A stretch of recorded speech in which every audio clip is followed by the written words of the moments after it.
Nous allons parler ce jour d'un regard croisé du Mali. Le président Ibeka a démenti toute spéculation sur un coup d'État. Nous évoquerons aussi le Gabon avec ses propos d'Ali Bongo. Il dit « Je serai toujours là ».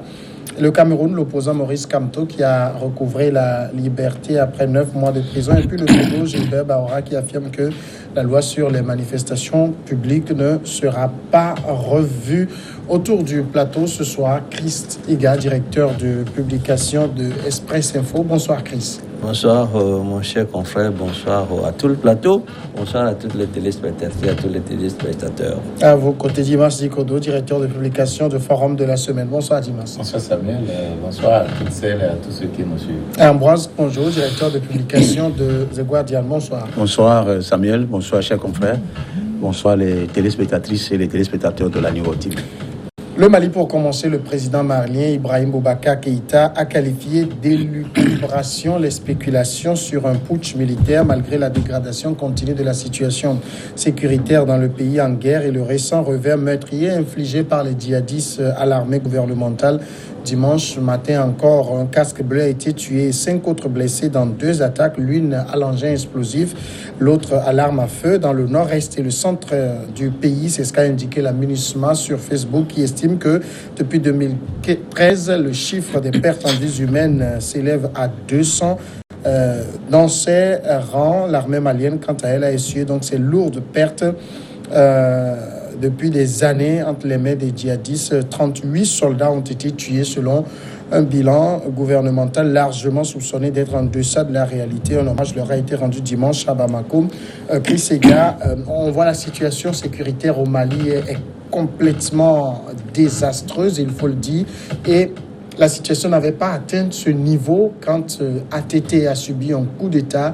Voilà pourquoi beaucoup pensent que Ibeka pourrait subir le même sort. Oui, mais quand la question est posée, c'est exactement celui-là que j'ai pensé moi aussi. Vous savez que c'est ce qu'il avait fait partie, c'est justement parce que la situation sécuritaire se dégradait et il s'en est trouvé qui soit inspiré au point de le déposer et de le remplacer. Ben, on a vu la chute, ce que ça a donné. Maintenant, le président qui est là a été régulièrement élu, mais on a l'impression quand même que la situation n'est pas rose. Et il est complètement débordé. Et je crois qu'en ce moment, c'est vrai, il circule au Mali des rumeurs comme quoi il peut arriver un coup d'État. Mais je crois que lui, il est en train tout simplement de dénoncer cette situation-là, d'aller au-devant des faits pour rassurer les Maliens et rassurer surtout les siens et dire que ça ne va pas se passer de cette façon. Mais vous savez, ces choses-là, ces rumeurs-là n'arrivent pas comme ça si il ne s'est pas trouvé de militaires qui en parlent. Souvent, c'est comme ça. D'une bouche à des oreilles, ça finit par se répandre comme quoi les gens pensent sérieusement. Quand bien même, il n'y a pas une structure en ce moment qui prépare ce coup d'État, mais les gens peuvent se trouver des militaires pour vouloir prendre les taureaux par les cornes. Parce que vous savez que l'autre, là, il n'est pas militaire. Et dans des situations comme ça, les militaires pensent qu'ils feraient l'affaire mieux que les civils. Et je crois que c'est ce qui amène à ces rumeurs-là. Mais, à mon sens, il doit faire attention et se dire que, lorsqu'il y a des rumeurs comme ça, parfois la réalité rejoint rapidement ces rumeurs-là et faire en sorte que les Maliens soient rassurés. En tout cas, dire qu'il est l'homme qu'il faut pour faire face à cette situation. Parce que lorsqu'il n'y a pas de paix nulle part au Mali, les gens le disent.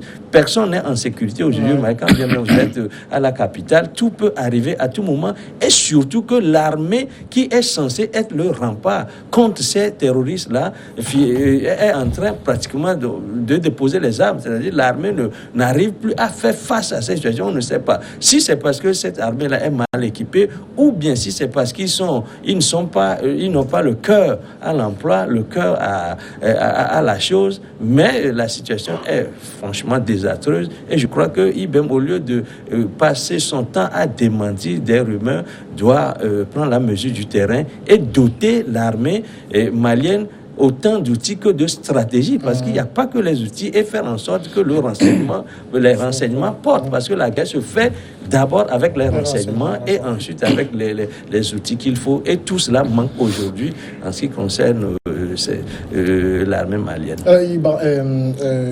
Dimas, on le voit clairement, IBK semble complètement dépassé par la situation. C'est tout le Mali qui est dépassé. Ce n'est pas seulement IBK. Même si les Maliens devaient arriver à penser à une situation de coup d'État, ça dit clairement que tout le Mali est dépassé par les événements. Alors, c'est comme quelqu'un qui est tombé dans l'eau. Quelle peut être la solution? Donc, quand tu envoies ta main, tout ce qui est au-dessus de toi, tu dois, même si c'est la gueule du crocodile, tu l'attrapes, et c'est ce qui leur arrive. Ils sont vraiment dépassés parce que ce n'est pas une guerre ouverte, c'est une guerre contre l'invisible. Et cet invisible a un nom, c'est l'Occident. C'est l'Occident qui a organisé, financé et outillé la rébellion. Parce que quand on voit une rébellion complètement armée, très armée, dotée des armes de première génération, ce n'est pas le Mali qui fabrique ces armes. Ce n'est non plus ces rebelles-là qui ont comment l'appelle-t-on, les industries de fabrication d'armes. Alors, mais c'est des rebelles qui sont surveillés par des drones occidentaux. Et comment se fait-il qu'on n'arrive pas à venir à bout de ces rebelles? Ben on les laisse. Et donc, le Mali ne peut qu'être dépassé. Qu'est-ce qui se fait pour armer les forces de sécurité du Mali pour pouvoir venir à bout de cette rébellion? Rien ne se fait. On crée plutôt une situation qui permet d'extraire les ressources du pays et d'aller les exploiter à l'extérieur. Et c'est ça. Mais vous avez appris qu'à des moments donnés, il y a des velléités, ou du moins des manifestations qui ont amené à saisir certaines cargaisons d'or. Eh bien, si cela s'avérait, vous allez voir que ça veut dire qu'on ne lui a pas pardonné cela. On ne lui a pas pardonné cela. Donc on peut se demander, mais pourquoi est-ce que l'État malien n'a rien fait pour empêcher ceux qui veulent nous empêcher de piller le pays? Et dans ce cas, c'est vite fait, hein. On cherche les solutions, ça passe aussi par des coups d'État, tout ça veut dire que IBK ne veut plus être docile. Vous avez vu ce qui se passe à côté de nous au Ghana ici? À partir du moment où vous avez appris que le Ghana est sorti, a rompu avec les institutions de Bretton Woods, le FMI, la Banque mondiale, vous avez vu qu'immédiatement, c'est des velléités séparatistes. Alors, on a vu des séparatistes qui étaient en gestation depuis. Bon, les gens nourrissaient ce pensée, mais on les voyait subitement manifester. Et juste après, c'est des histoires de coup d'État. Mais entre-temps, on a dû, je peux dire, convoquer, entre guillemets, Nana Akufo-Addo à l'Élysée. Vous voyez, pour faire passer un message clair. Et donc, ce qui se passe au Mali, ce n'est pas une guerre que le Mali, comment dire, ce n'est pas une guerre que le Mali livre à un pays donné, à une situation donnée. C'est une guerre contre l'invisible. Et cet invisible-là, il faut chercher cet invisible-là avant de pouvoir. Parce que vaincre, c'est connaître la stratégie de l'ennemi. C'est connaître d'abord l'ennemi, c'est connaître sa stratégie. Et à partir du moment où l'ennemi est invisible, à partir du moment où on ne peut même pas connaître cet ennemi-là, jusqu'à connaître cette stratégie, mais on ne peut qu'être dépassé. D'accord. Ambroise, le président malien IBK, il a dit aucun putsch militaire ne prévaudra au Mali, qu'on se le dise. Et je crois que cela n'est pas du tout à l'ordre du jour et ne saurait nous inquiéter. Il affiche beaucoup d'optimisme ici. Est-ce que ça veut dire qu'il est très sûr de sa garde rapprochée? Il est très sûr qu'il n'y a rien qui se trame dans l'ombre? C'est justement cette garde-là qui peut... Oui, bon, moi je voudrais relativiser ces propos en disant que ATT, qui était un général de l'armée malienne, aurait dû penser à cette phrase-là, mais il a dû capituler. Il a dû prendre la clé des champs pour des raisons que beaucoup ont ignorées jusqu'au jour d'aujourd'hui. Mais nous, en lisant un peu dans le fond de ce qui se produit aujourd'hui au Mali, moi je comprends aisément que il y a toujours une puissance occidentale qui est derrière tout ça. Vous ne verrez jamais le Portugal, qui était une ancienne puissance coloniale en Afrique, par exemple en Angola et autres, revenir sur le terrain. Vous ne verrez jamais l'Espagne, jamais. Vous ne verrez jamais les Anglais revenir. Même le cas de Hong Kong qui est cité. Il y a juste un accord qui a été signé depuis des années. C'est ce qui a été rappelé à la Chine. Et la Chine a bien dit qu'il va respecter cet accord. Mais dans le cas du continent africain, il y a une seule puissance qui est devenue la puce à rouge pour les Africains.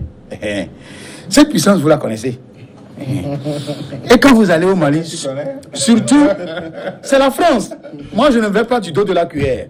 Verser même de l'eau sur le cadeau de canard, pour moi, c'est du gâchis. Il faut aller droit au but.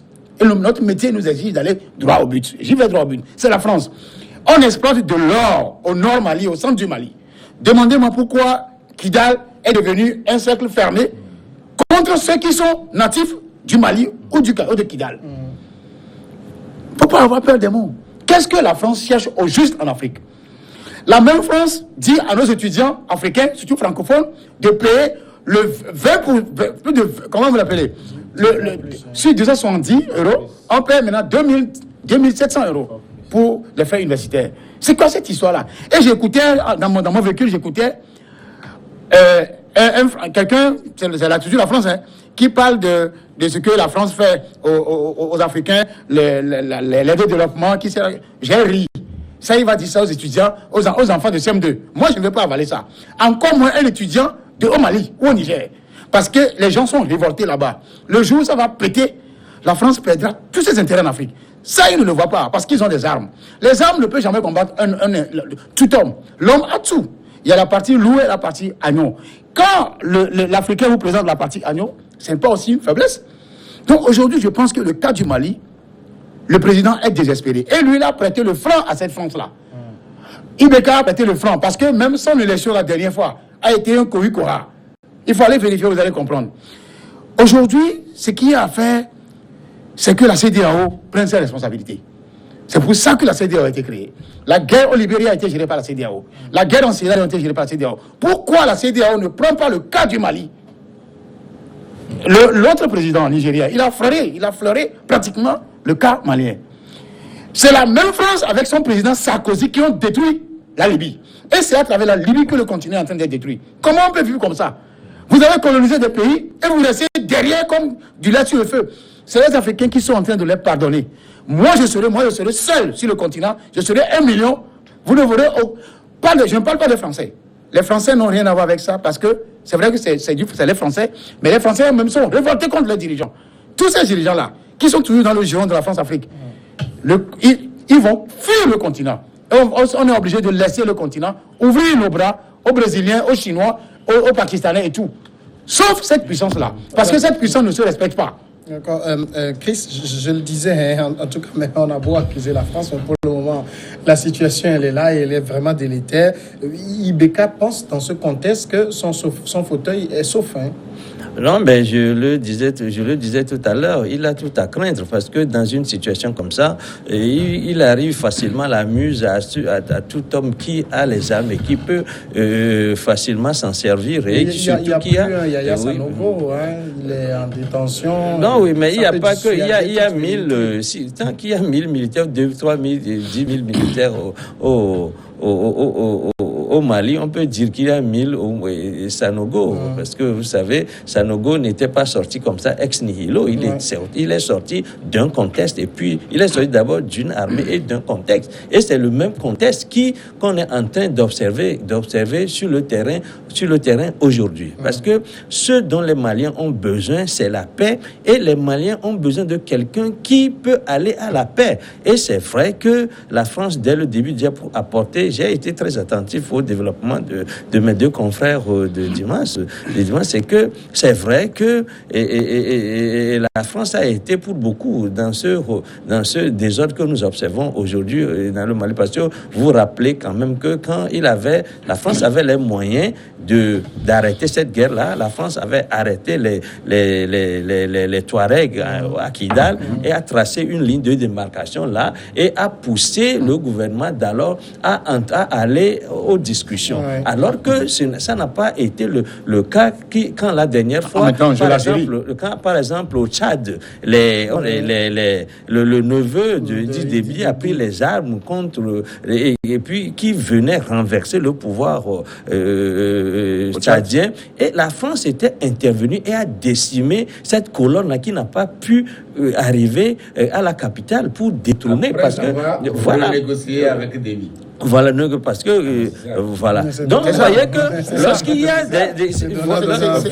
lorsqu'il y a des situations comme ça, on peut croire que c'est vrai que la France ne veut pas qu'il y ait la paix au Mali, parce qu'en tout cas la France a apporté de l'eau au moulin de ses contenteurs, de ses détracteurs, des gens qui pensent que elle a un intérêt à créer du désordre au Mali, parce que pour deux situations. Maintenez le fil de la réflexion. Nous marquons la première pause et on revient après.